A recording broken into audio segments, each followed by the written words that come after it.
Caetano Veloso sozinho, e como eu dizia, sozinho não conseguimos fazer absolutamente nada, mas juntos movemos montanhas.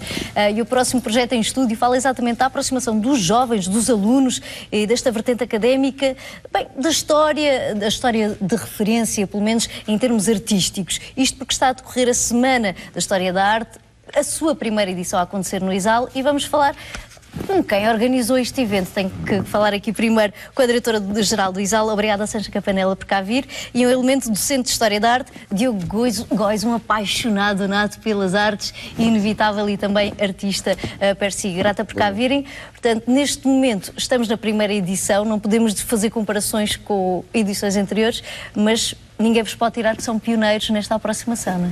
Muito obrigada, em primeiro lugar, por ter feito este convite ao ISAL, e gostaria de vos dizer que o ISAL é a primeira instituição de ensino superior na Madeira na área do turismo e da gestão hoteleira, e temos verificado nos últimos anos que o turismo da Madeira já não é apenas um turismo da natureza e um turismo de aventura, é também um turismo cultural. Daí que nós tínhamos que abrir essas vertentes aos nossos alunos, e então decidimos aproximar os académicos à cultura e a cultura aos académicos.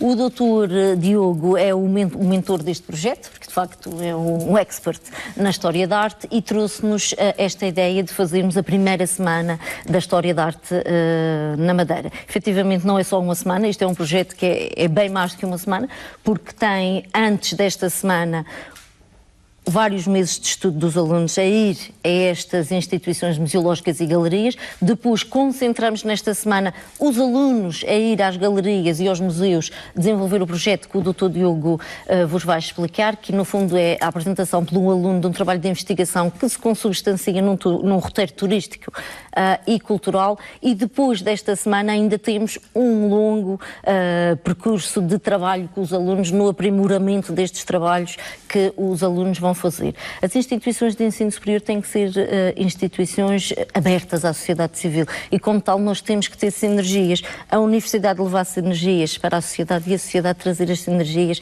para a universidade. E isto só se consegue fazer com estas semanas de porta aberta, semanas com os alunos a ir aos museus e com os museus a vir ao próprio ISAL.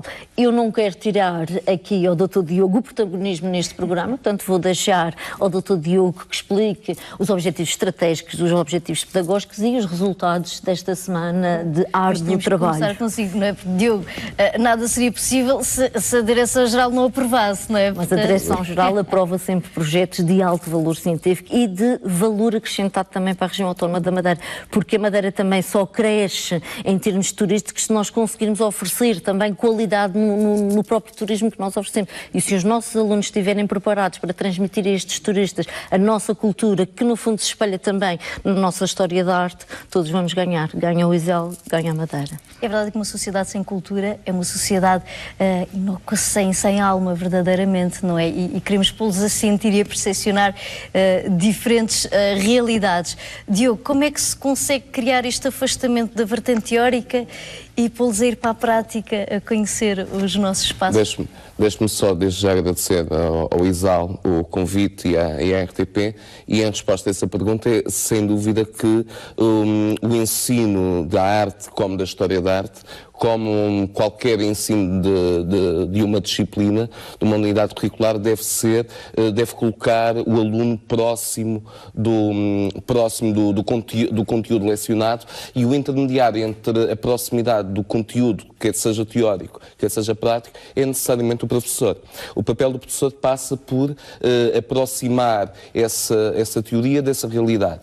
E daí o desafio da Semana da História da Arte do ISAL ser essa aproximação entre aquilo que é lecionado no interior do espaço académico, mas neste caso levado extramuros e, portanto, levado à cidade. Daí que fossem contactados dois espaços, um espaço museológico de arte moderna, o Museu Henrique Francisco Franco, e a Galeria Porta 33, portanto, de arte contemporânea e sobre o pensamento contemporâneo. E, portanto, este choque entre aquilo que é a realidade histórica de estudar a arte moderna, sendo a arte moderna partindo de referentes de toda a história da arte e do final do século XIX, perceber que há dois grandes autores madeirenses madeirenses, Henrique e Francisco Franco, que vão ser sinónimo do máximo do modernismo português, e tê-los como madeirenses é um privilégio, muitas das vezes esses nomes não são falados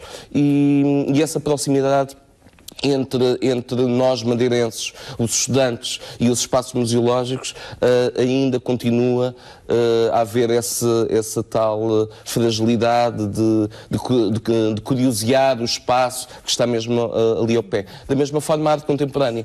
Muitas das vezes a arte contemporânea cria maiores distâncias do que a distância provocada pela história, porque a arte contemporânea não podemos fazer história da arte contemporânea na medida em que a arte, se é contemporânea, está a acontecer. Temos o privilégio de ter uma grande artista, Lourdes Castro, que é contemporânea do nosso tempo, ainda está viva, mas já trabalha desde há várias décadas. Repara que essa proximidade, os alunos muitas das vezes não tinham esse primeiro contacto. Tiveram, como a doutora Sancha esteve a dizer, longos meses de investigação sobre esses espaços. Depois mas mais pelo espaço ou pelo artista? Qual era o objetivo fulcral deste trabalho? Eles serão futuros licenciados em turismo e futuros gestores turísticos. Não, o que eu digo é, o objetivo é, por exemplo, no museu em si ou nas obras, por exemplo, de Henrique? O que é que se pretende? Eu queria no museu em si, porque levantar uma questão, para já, a diferença entre aquilo que é um museu e uma galeria. Depois, quer a relação dos trabalhos em exposição, e portanto mediados por um curador, e dos trabalhos em acervo. E, portanto, fazer este contraste, estas duas realidades acontecem, quer no museu, quer numa galeria. Perceber que as opções, sempre as opções expositivas das obras expostas ou dos artistas expostos, partem de um outro conceito que é o curador. E, portanto, o estudante vai aproximando-se à realidade do sistema da arte, o sistema da arte moderna como o sistema da arte contemporânea, através de médiums. E, portanto, na realidade, existe aquele que faz a visita guiada, existe o curador da exposição, existe o gestor do espaço, e eles então vão depois ter essa liberdade, autonomia de escolher sobre aquilo que querem falar. Há resultados curiosos que irão provavelmente originar um texto científico, um artigo científico, como outros textos vão ser de apresentação, um texto turístico de apresentação desse espaço. Portanto, se eles sendo os futuros gestores turísticos de amanhã, os nossos gestores turísticos do turismo cultural da Madeira, então eles vão apresentar com um discurso aproximado ao nosso turista, ou no caso do turista cultural, portanto, a melhor forma de vender os museus ou as galerias regionais. Deixa-me só um dado que eu costumo dar como exemplo. Mais do que arte, quando alguém vai ver uma Gioconda ao Museu do Louvre, não vai propriamente já para ver arte. Está na realidade a ser criada uma aura, para já porque a obra está cheia de turistas à nossa frente, mas alguém que vai para ver uma Gioconda quer tirar uma selfie, quer dizer eu estive ali. E portanto isso não é necessariamente o veículo da arte, isso é transformar a arte como uma estratégia de comunicação, de marketing, e portanto estamos a utilizar aqui no contexto de falar de turismo. Sem dúvida, a cultura não se dissocia do turismo e, portanto, daí é fulcral que a história da arte seja lecionada num curso, numa licenciatura de turismo. E agora, divagando um pouco, em termos de roteiro museológico, o que é que faltava para termos o ideal? O ideal seria transformar estas opções teóricas, esta investigação, numa partilha de sinergias entre as próprias instituições. Daquilo que é a proximidade não me cabe a mim, portanto, ser de considerações sobre as outras instituições, mas, portanto, estão canais abertos de renovar esta colaboração com uma próxima edição de uma próxima Semana da História da Arte. Depois, certamente, há canais abertos de possibilitar que sejam criado um roteiro na cidade, um levantamento por parte dos alunos. Reparem que isto seria um roteiro informal.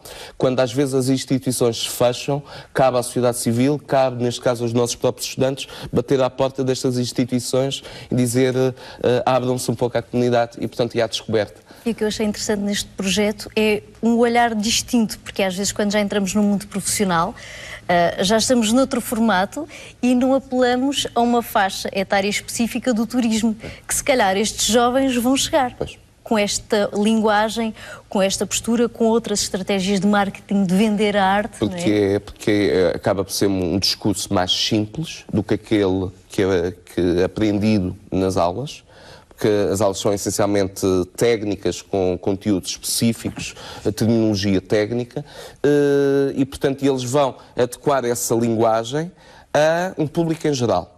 E depois que essa linguagem se transforme, sejam as palavras certas escolhidas para vender aquele produto, aquele destino. Nós, quando vendemos o destino Madeira como um todo, como a doutora Sancha dizia, reparem, a Madeira não se dissocia da natureza, do destino mar, da cultura e, portanto, é um todo que tem de ser comunicado. Portanto, quando nós vemos autores madeirenses a trabalhar sobre temática da paisagem, debruçar sobre questões da própria natureza, da identidade, fortemente está a catalisar o destino turístico Madeira, no seu todo. Portanto, os estudantes têm essa capacidade de investigar quais foram os autores e acho que se deliciaram. E isto está a acontecer ao longo desta semana, neste momento. Portanto, começou no dia 19 com a visita à Porta 33. Hoje decorreu uma visita portanto, ao Museu Henrique e Francisco Franco. Hoje já foram apresentadas algumas conclusões dos trabalhos já realizados quer na Porta 33, quer no Museu Henrique e Francisco Franco e, portanto, agora haverão outras apresentações no interior do ISAL e, portanto, aprimorar este rigor científico e futuramente lançamos o desafio a que estas próprias instituições que foram alvos de estudo académico que também possam divulgar este trabalho destes alunos e, de alguma forma, o trabalho dos alunos a funcionar como ferramenta de marketing.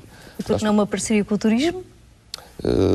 Deixo aqui Já lançámos desafios à Câmara Municipal e sim, quem sabe, ao turismo. E eu só queria salientar um pouco aqui o que o Diogo disse, que não ficou muito bem explicitado. Esta semana desenvolveu-se em três fases, digamos assim. Uma primeira fase em que o aluno investigou autonomamente quer o museu, quer a galeria. Esta segunda fase, que a gente chama mesmo da Semana da História da Arte, em que o aluno foi ao próprio espaço expor o trabalho que investigou, junto dos diretores do espaço, e houve um intercâmbio entre o que o aluno estudou e o que os diretores dos espaços museológicos e das galerias têm, portanto, uma troca de experiências. Reparem, um discurso técnico-científico do diretor do museu e um discurso fresco de um estudante que vê com uma visão completamente diferente. E agora, até ao final do semestre, a tal visão científica dentro do ISAL para aprimorar o trabalho que o aluno fez e, eventualmente, dar rigor, efetivamente, técnico e científico para tentarmos publicar alguns trabalhos destes alunos. Quem sabe gerar frutos, não é? Quem sabe gerar frutos e fazer uma segunda semana da História da Arte para o ano, indo mais longe à arte antiga que não conseguimos atingir este ano. Não queremos ficar só na arte contemporânea. Mas já foi dado o primeiro passo. Obrigada por cá virem. Parabéns. Muito obrigado, nós. Muito obrigada. Pioneiros e isso ninguém vestira.